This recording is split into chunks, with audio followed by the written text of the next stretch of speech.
ठीक है।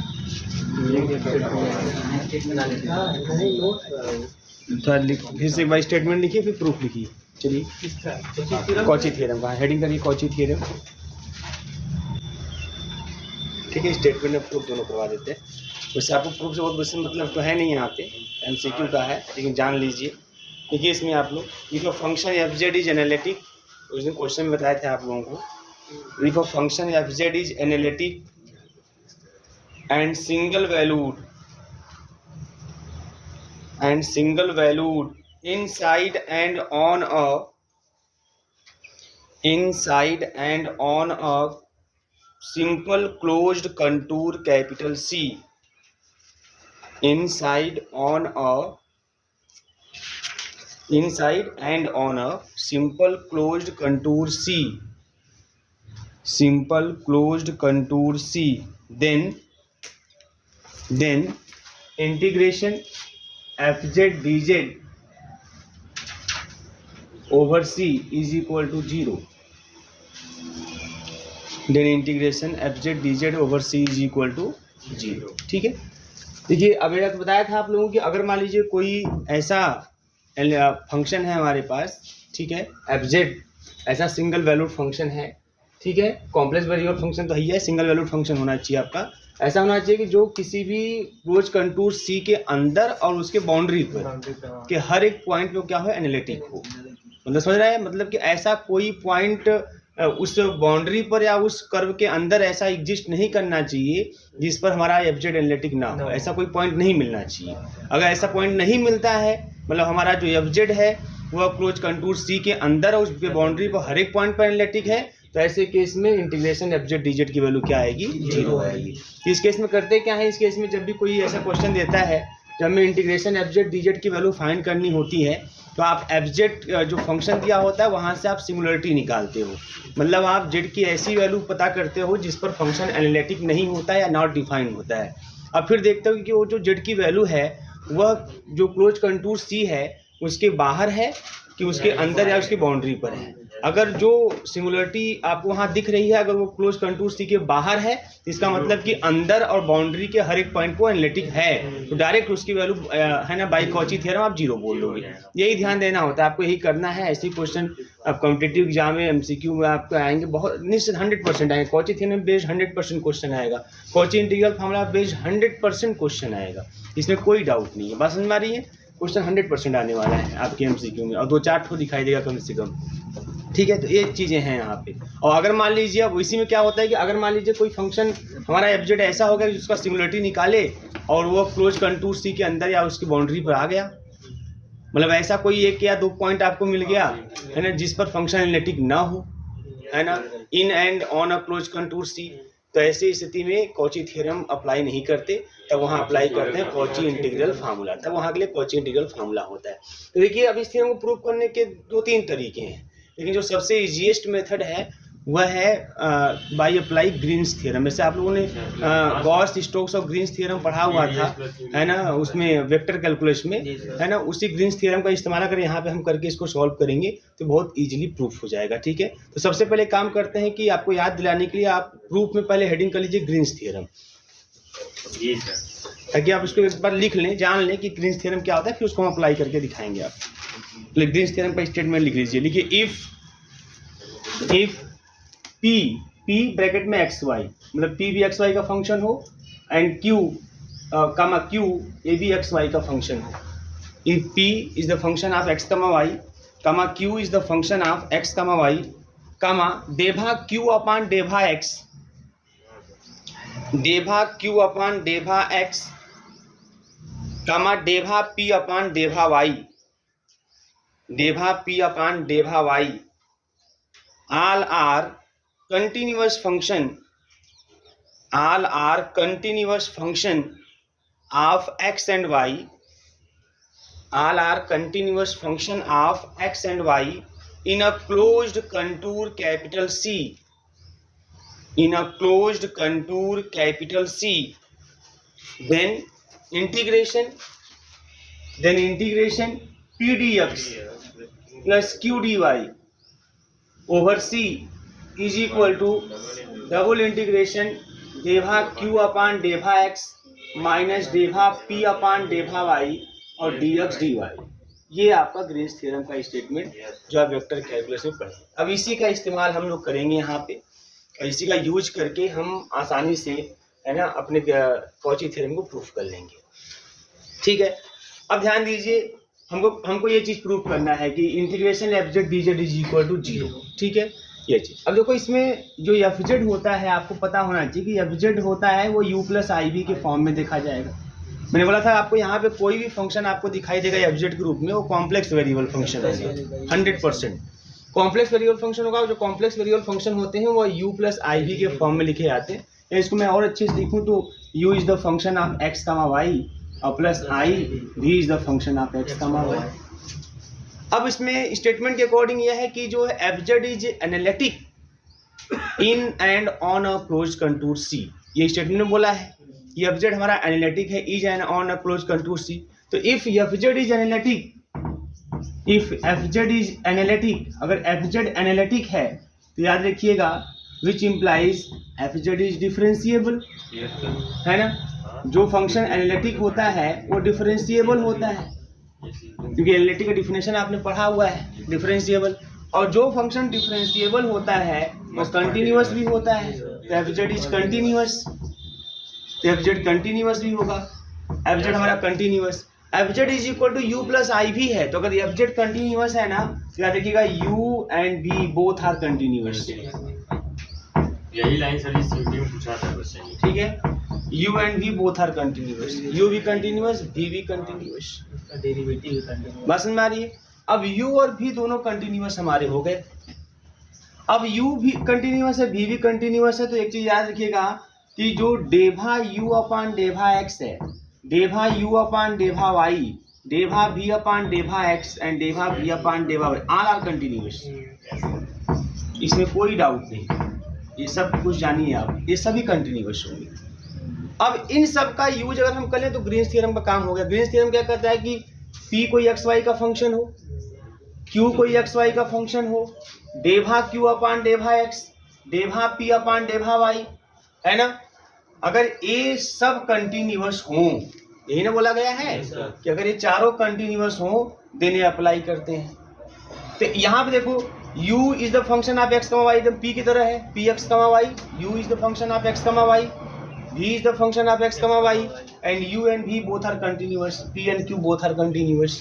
ठीक है, और उसका सब डेरिवेटिव भी कंटिन्यूअस होगा, पार्शियल डेरिवेटिव। बस समझ में आ रही है। तो ये भी चीजें आ जाएंगी इसके अकॉर्डिंग। मतलब डेभा q अपान डेभा एक्स बोला है, इसका मतलब डेभा v अपान डेभा एक्स और डेभा p अपान डेभा वाई मतलब डेभा u अपान डेभा वाई। तो ये दोनों भी इसमें आ गए, मतलब ये भी कंटिन्यूअस। जब ये सब कुछ चीजें इसके अकॉर्डिंग हो गई तो इसका मतलब कि ये जो ग्रीन्स थ्योरम का स्टेटमेंट है वो भी यहाँ पे लग जाएगा, आसानी से लग जाएगा। अब आते हैं इसको बहुत बहुत simply, now integration c f z d z की बात करते हैं। इसी की वैल्यू 0 लानी है मुझे, है ना। अब एफ जेड का मतलब क्या है, integration C you plus i भी, एफ जेड का मतलब यह, और डी जेड का मतलब d x plus i d y. अब इसको मल्टीप्लाई कर लेते हैं, मल्टीप्लाई कर लीजिए। जब मल्टीप्लाई करेंगे तो यू डी एक्स है ना, और माइनस का वी डी वाई है ना ओवर सी, और प्लस का आई वाला आई कॉमन कर लीजिए, इंटीग्रेशन है ना यू डी वाई और प्लस का वी डी एक्स है ना, ये आपको मिल गया। ठीक है, अब हम इस पर बाई ग्रीन्स थ्योरम, क्योंकि सब कुछ है हमारे पास, u and v both are continuous, डेभा u अपॉन डेभा y, डेभा v अपॉन सब कुछ कंटिन्यूअस है। तो ग्रीन्स थ्योरम यही कहता है, तो ये लग जाएगा by green's theorem. Green's theorem apply. अब ग्रीन्स थ्योरम अकॉर्डिंग चलेंगे, देखो यहाँ पे अब इसको कंपेयर कर लो खाली, है ना। p की जगह u है और q की जगह क्या है, माइनस का v है। मतलब इस वाले में p की जगह u है और सिंपल, और q की जगह आपका माइनस का v है। एक चीज ध्यान रखना है। अब आते हैं यहाँ पर, तो डबल इंटीग्रेशन, अब इस पर अप्लाई करते हैं, इस वाले पर अप्लाई करते हैं। डबल इंटीग्रेशन डेभा q अपान डेभा x, तो डेभा q की जगह माइनस का v अपान डेभा x है ना, और माइनस डेभा p अपान डेभा y, तो डेभा u अपान डेभा वाई भाई, ठीक है ना। और इस तरीके से और d x d y d y, clear है। आते हैं इस वाले पे, प्लस का आई, इसकी बात करते हैं। अब यू डी वाई, अच्छा यहाँ देखो इस वाले पार्ट में अब भाई पी डी एक्स, मतलब इस वाले पार्ट में पी की जगह भी है ना, और क्यू डी वाई तो आपका क्यू की जगह यू है। ये चीजें आपके दिमाग में हो जाए चाहिए, बगल में लिख लेंगे तो आपको आसानी होगी इस चीज करने में। अब यहाँ पे लगा दीजिए डबल इंटीग्रेशन, है ना, डेभा क्यू तो डेभा यू अपान डेभा एक्स, है ना। और उसके बाद माइनस का डेभा पी मतलब डेभा वी अपान डेभा वाई, है ना। और फिर आपका हो जाएगा डी एक्स डी वाई। अब इनकी वैल्यू देखिए क्या होगा, ठीक है। अब इसकी वैल्यू देखिए यहाँ पे डेभा माइनस का डेभा वी अपान डेभा एक्स डेभा यू अपान डेभा वाई। आप जानते हो कि चूंकि फंक्शन हमारा एनालिटिक है ना, सिंस एफ जेड इज, हाँ एफ जेड इज एनालिटिक, तो अगर एफ जेड एनालिटिक है then it satisfy C R equation, है ना, then it satisfy C R equation, C R equation. और सी आर इक्वेशन क्या होगा यहाँ पे, डेभा यू अपान डेभा एक्स इज इक्वल टू डेभा वी अपान डेभा वाई एंड डेभा यू अपान डेभा y is equal to minus का डेभा वी अपान डेभा एक्स, ये सी आर इक्वेशन। अब देखो डेभा यू अपान डेभा एक्स, देखो यहाँ डेभा यू अपान डेभा एक्स है इज इक्वल टू डेभा वी अपान डेभा वाई, दोनों सेम हो गए, जीरो हो जाएगा। यहाँ आ जाओ, है ना, डेभा यू अपान डेभा वाई के स्थान पे रख दो माइनस का डेभा वी अपान डेभा एक्स, तो ये हो जाएगा प्लस का डेभा वी अपान डेभा एक्स और ये वाला हो जाएगा माइनस का डेभा वी अपान डेभा एक्स, हो जाएगा ना। तो बड़े आसानी से यह हो जाएगा आपका जीरो, है ना भाई, zero double integration zero d x d y और प्लस का आई जीरो मतलब हो जाएगा जीरो, हो गया, प्रूफ हो गया, ठीक है। ये नोट कर लीजिए आप।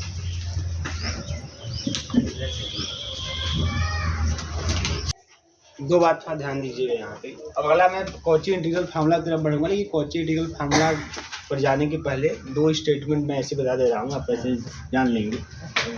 ये पहली बात आप ये याद रखिएगा यहाँ पे, ऐसे मान लीजिए एफ जेड अगर हमारा एनालिटिक है, इज एनालिटिक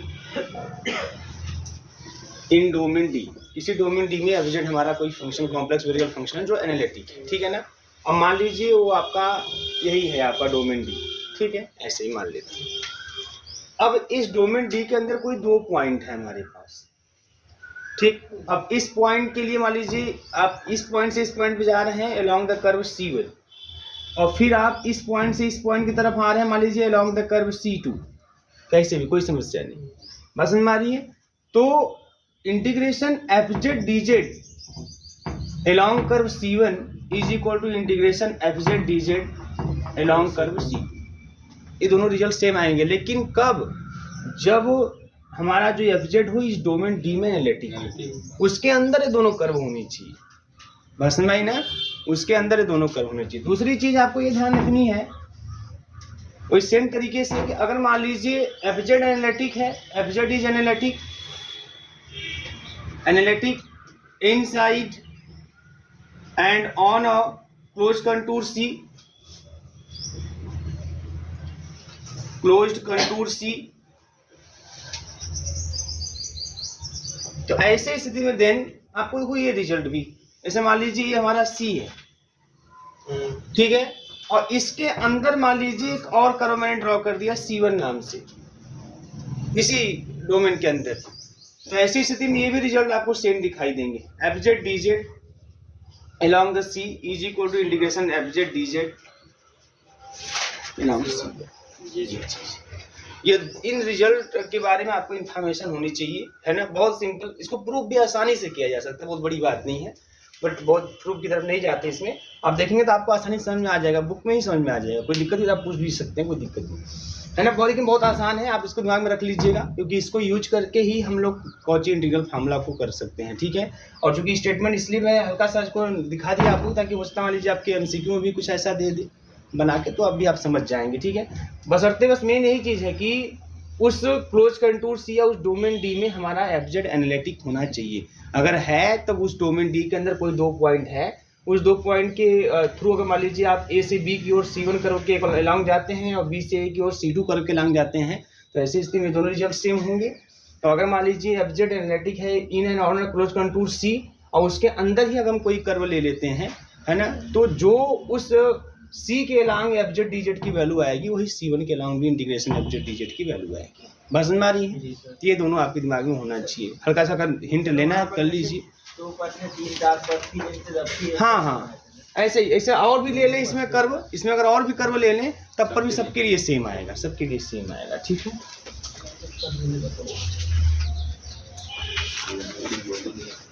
तो इस पर तुरंत हम लोग जो है कॉची इंटीग्रल फार्मूला का स्टेटमेंट लिखते हैं और आगे बढ़ते हैं।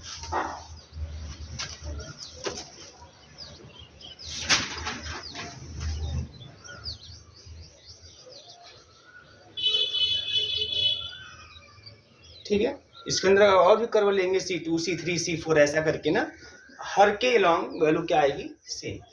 हाँ, ये चीज दिमाग में रहे आप लोगों को।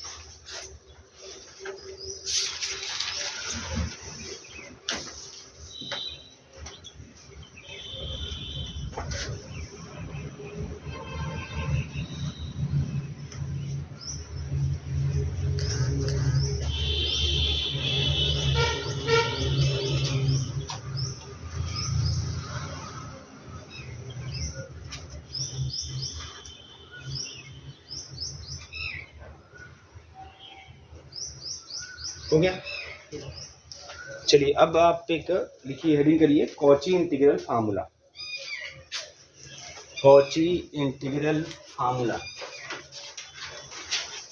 ठीक है, कॉची इंटीग्रल फार्मूला की तरफ चलते हैं।